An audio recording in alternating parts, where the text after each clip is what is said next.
I want to thank Dr. Berry of Southern Arkansas University for the Mule Rider mask today.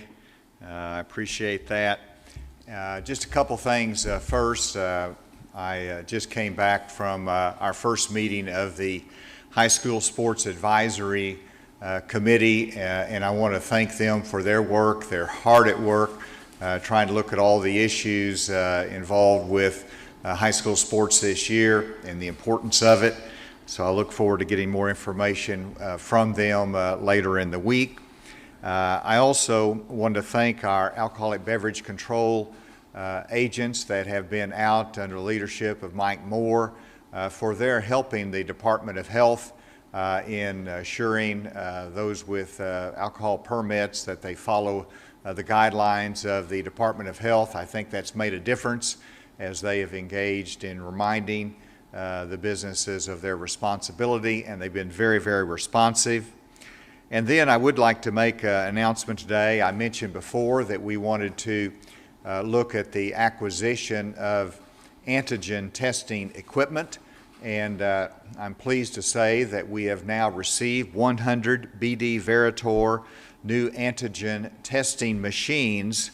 They have been received, they are in place. You can see a picture of those, and we have 100 more of these on order, and we have not yet received the testing kits that are necessary for this, but we have received the testing equipment, and we look forward to receiving the rest of it. And our plan is to assign these new BD Veritor antigen equipment to our public health units with a priority of utilizing the quick turnaround test, our point of care test for our K through 12 educational systems. In other words, if there's a teacher, if there's a staff person, if there's a student that needs to have a quick test, then they can go there to the local health unit, get a quick turnaround on this equipment that we'll be deploying over the next 3 weeks.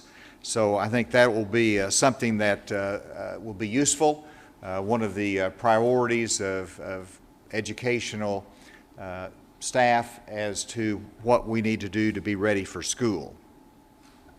I did want to mention our testing goal as well. This is the beginning of the new month of August, and last month we had a little bit over 990,000 tests. We want to be able to set a goal for this next year of 190,000, not next year, but next month, this month, 190,000 tests, plus a new goal, which is 10,000 antigen tests. And so that gives us a total of 200,000 tests that we can perform, which is much greater than 6% of our population. And we have to set aggressive goals to be able to achieve those and to make a difference. With that, let's go to our case reports. And over the weekend, on Saturday, we had 662 new cases. On Sunday, 637 new cases. Both of those were down. And then today, if you look at our new cases, we're up slightly, but it still maintains the same level that we really were looking at last week. We had 787 new cases over the last 24 hours. 6 of those were in the correctional facilities. And that brings us to a total cumulative number that have been tested positive at 44,597. In terms of hospitalizations, our hospitalizations are down 2, which we're grateful for, down to 513. Regretfully, our deaths are up 11. That brings our deaths as a result of COVID-19 to 475. In terms of the 787 new cases, the top 10 counties are Sebastian with 87, Washington with 66, Pulaski with 54, Benton with 42, Logan with 37, Independence with 32, Garland with 29, Crittenden County with 28, Jefferson with 25, and Mississippi County with 22. We'll go to the graphs. You'll see it in a different form, and you can see our cases. And then the next one that you'll see is the rolling average. that is trending the right way, but we had an uptick today. We need to get those cases down. Hospitalizations, you can see that we're not at the high point, but we're close to that. And then you look at the number of active cases, we're, in terms of those that are continuing to be active, below 7,000. So that's not our high water mark. And then if you look at the testing results, the date of test result and testing facility type, we had a pretty good 24 hours from our commercial labs, which continues to be more encouraging. And by the way, I had a call on Saturday from Vice President Pence, and he said, "What do you need?" And I said, "We're counting on August to having these the results that we need from our commercial labs." And he said, "We're going to work on that." So I appreciated his support. Department of Health continues to do a good job. Our 7-day rolling average of positive case in Arkansas, it's too high, right at or a little bit above 10%. I hope that trend means something. We've got to get that number down more from the 10% positivity rate. This is, as I mentioned, the test for July, which we've completed at 194,000. We were short of the 200,000 ambitious goal that we set, but that was a good month in testing.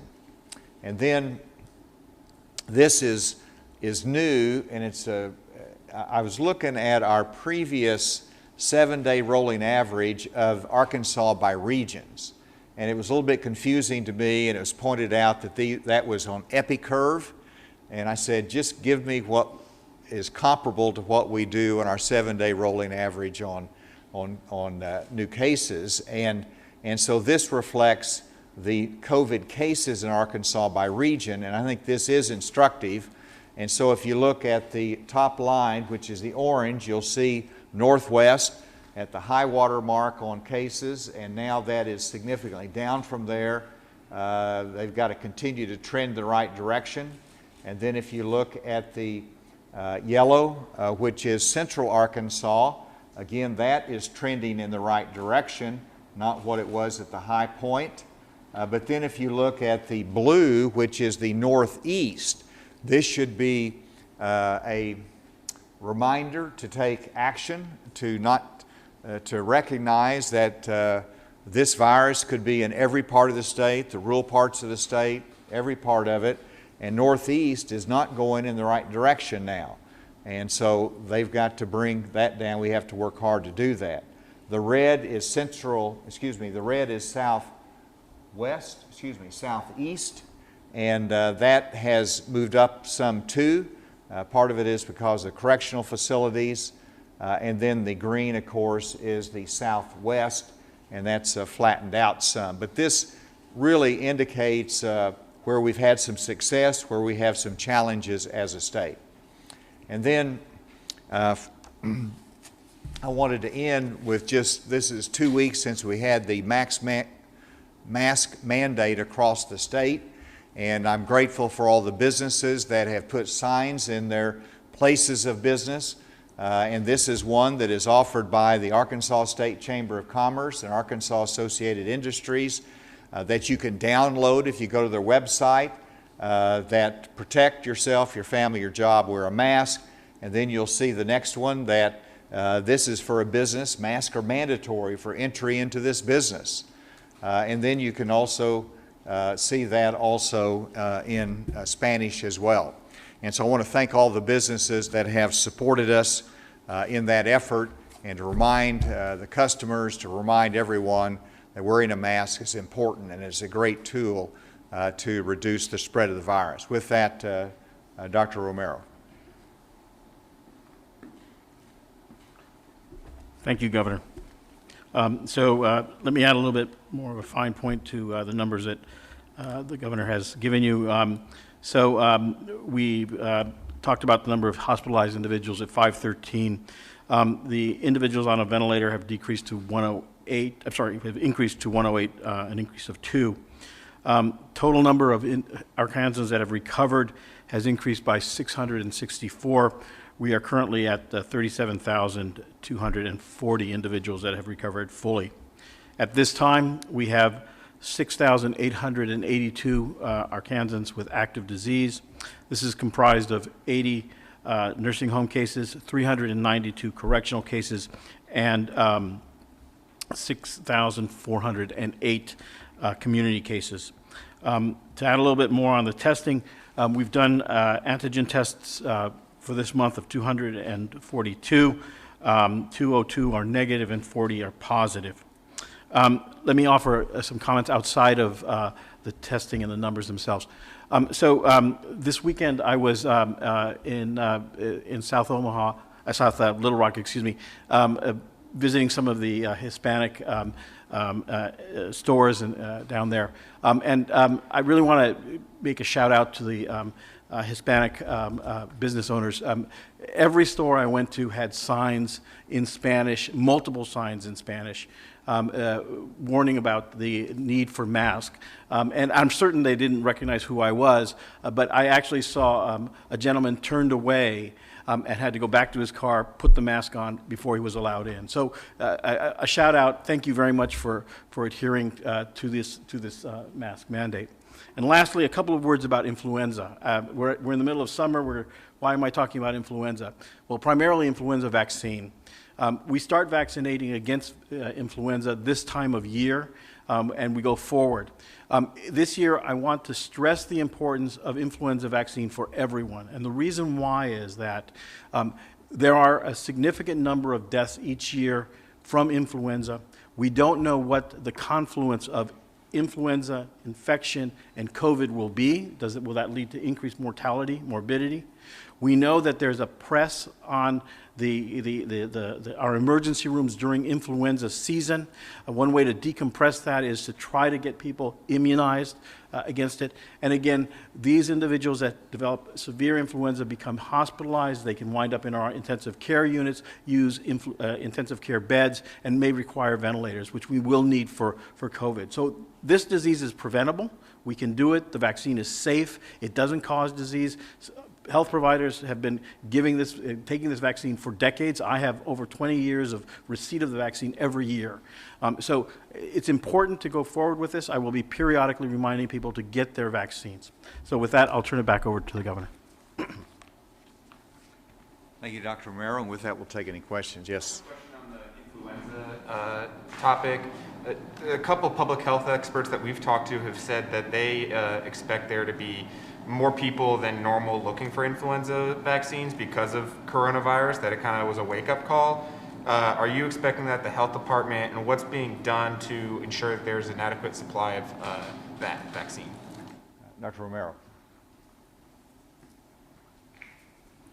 So Dr. Dillahay is our point person on vaccines. We are ramping up on this. We're developing our program to go forward on the influenza vaccine, not only for adults but for children. Remember that we are behind on general immunizations for children. We've caught up on the monthly numbers given, but we have a backlog of doses that have to do. So all of this is falling under her program, and we're moving forward to provide that opportunity for all individuals here in the state. Yes. Anyway, so on Friday, the CDC Director, Robert Redfield, said that states considered hotspots, which what he said was positivity rates of more than 5%, should consider distanced learning. Is that CDC recommendation something that you're taking into consideration? Well, of course, CDC recommendation is 10%. If they're moving it to 5%, that's a different issue. In terms of starting school, we've indicated that we're going to start with inline classroom. We hope that we can make a great deal of progress in the next 3 weeks. We'll see. But that's our goal, and that's one of the reasons that we're having a blended learning environment, and we're giving parents options. Parents have the option of going all virtual this year. In the school districts, they have the option of starting in classroom, and we hope that we'll be able to continue that. And if we have to go to a blended environment, we will. I think that's the right plan for Arkansas, and I understand that there's different messages coming out nationally, but our educators, they're ready to start school, and I think that's the right way to do it. In terms of the antigen testing kind of prioritized for schools, is the state going to take on the burden of that cost, or is that still going to be sort of out of pocket for those teachers, those students, et cetera? The antigen test that we provide will be free of cost. And so if you get it through the public health unit, that will be covered. Of course, if you go elsewhere, they can charge insurance or otherwise, but we don't plan on having any charge to the participant who needs that test. Any anticipation when those testing kits will be here, or? Well, they've been pledged to us by the middle of the month, so it should be adequate time before school starts. We've learned enough that we don't count it done until they're received, but that's the plan, that's the pledge that's been made. Since the mask mandate has come out in the past 2 weeks, are you expecting to see the results from the mask mandate, if it's been effective or not? All the scientists say that it takes 2 weeks for that to start having an impact, but the impact all depends upon the level of compliance. Now, anecdotally, it looks to me like it's improved the mask usage by the fact that there's been a mandate in place. It's certainly not 100%, but it has increased it. And so if there is compliance, you'll start seeing a difference, and we hope to see that.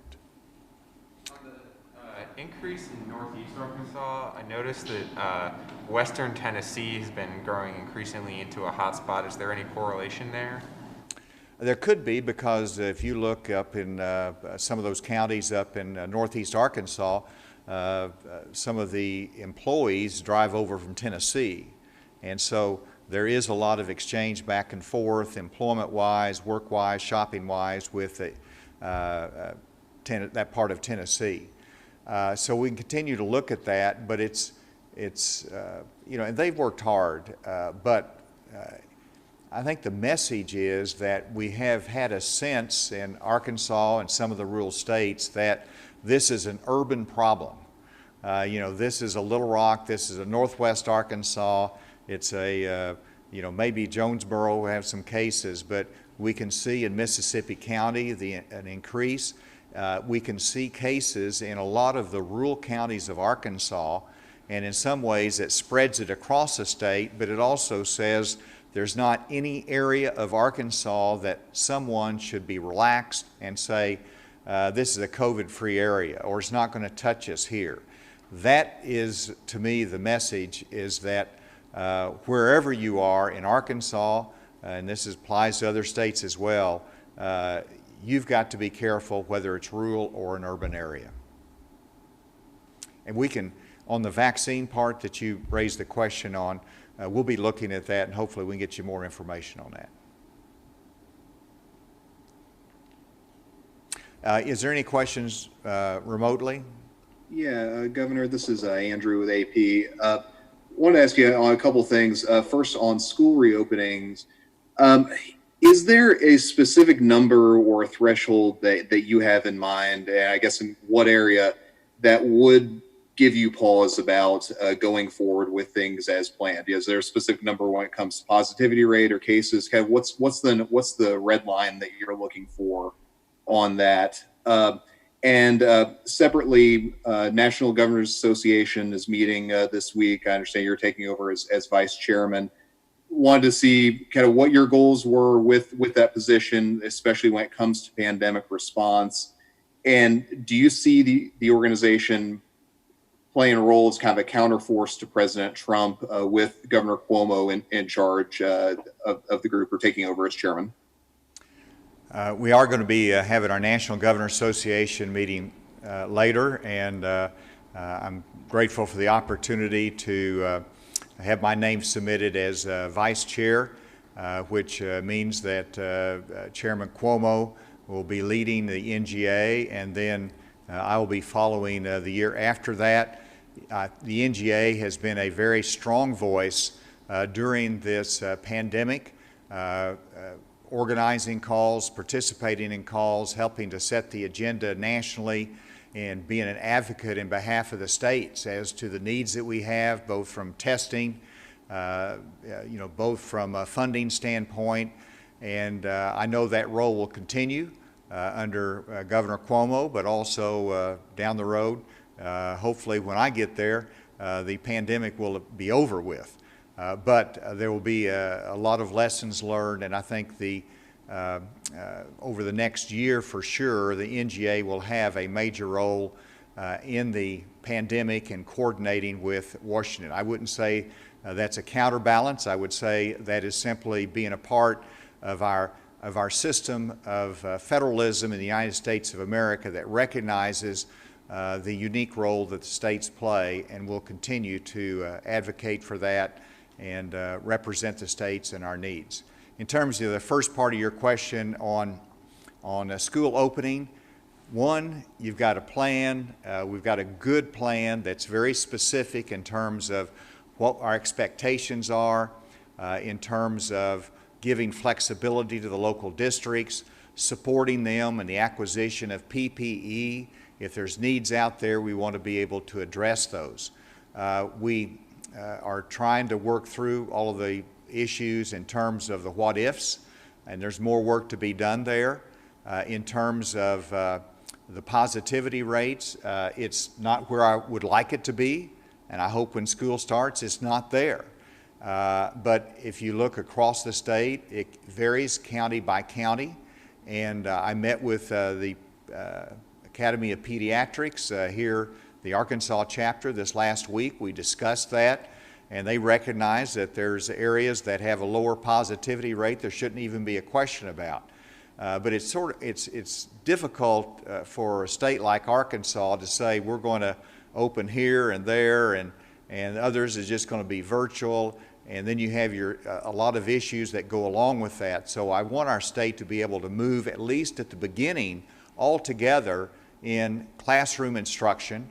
If we have to adapt and adjust from that down the road, we'll adjust with the circumstances that we find ourselves in. That's the game plan, and everybody needs to understand that if things do not go as planned, you have to be able to make adjustments along the way, and I'm speaking of whether we put in additional restrictions or whether we have to take other steps to make sure that we're safe. Good afternoon, Governor. It's Brett Rains. Can you hear me? Yes. Could you, with Sebastian County being one of the top counties in the state for new active cases, can we attribute that to anything in particular? Is that considered an outbreak? And then secondly, as far as hospitals in Fort Smith, do they need any assistance? Are they getting any extra assistance from the state? Thank you. In terms of hospitals, I check in fairly regularly with the hospitals across the state, and they're able to adjust and to accommodate both their usual surgery needs as well as with the additional COVID patients that we have. And so our hospitalization is always tight in Arkansas because that's how the hospitals design it, but they're managing their full load, and that's true for the River Valley. In terms of the increased cases in Sebastian County, I think we have to continue to watch that. It's about large gatherings, it's about behavior, it's about being disciplined in social distancing as well as wearing masks. I've seen a couple of activities there that was not as good as they should have been. So I think we learn from those as we go through it, and hopefully everyone in the River Valley will pay attention and to make sure they do their part to reduce the spread. Follow up real quick, and sorry on that, since you mentioned large gatherings, are you tying that directly to the recent music festival that we had last weekend? Do we know numbers for that for sure? Well, I mean, that's what I was referencing because I saw pictures of that.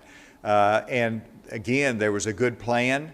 The organizers tried to do a very good job, but not everybody was paying as close attention to it as they should have. And it's easy to get relaxed about it, and we need to remind ourselves constantly that this is how you have school, this is how you have sports, this is how you keep people out of the hospital. And if we don't do that individually, then we're not going to be doing it together. So that's just a reminder, and it's not just a Fort Smith issue. You could say the same thing about many different areas of our state and activities. There's a group up there in Northwest Arkansas for Safe Opening.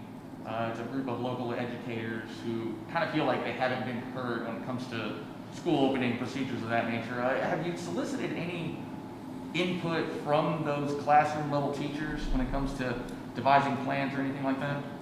I get tons of admonitions from classroom teachers. I get every viewpoint imaginable and identify with concerns that they have.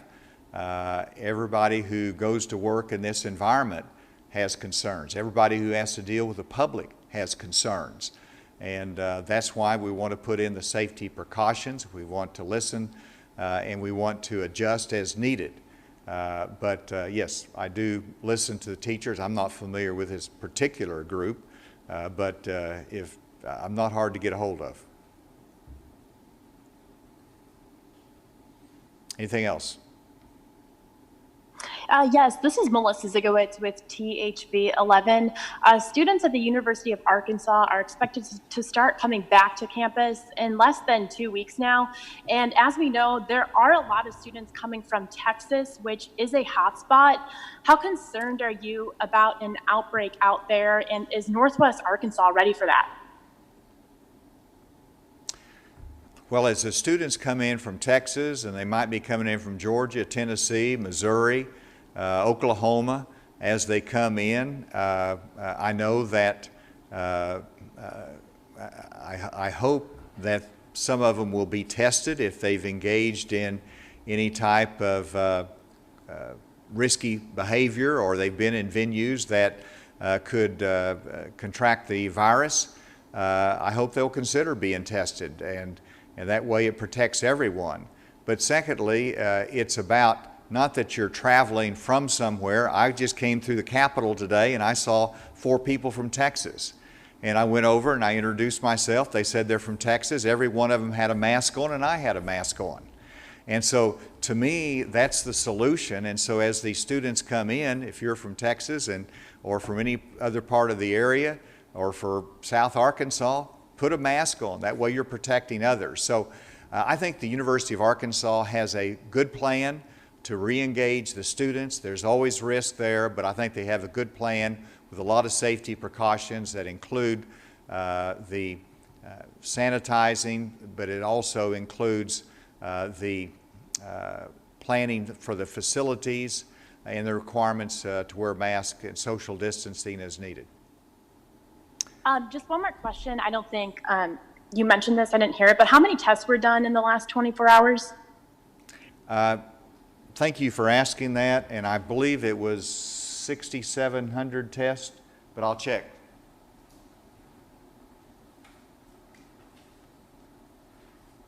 I was off. It was 6,357 tests were done. I apologize for not mentioning that earlier. 6,357 tests. Any other question? Any other final question? All right, with that, thank you very much.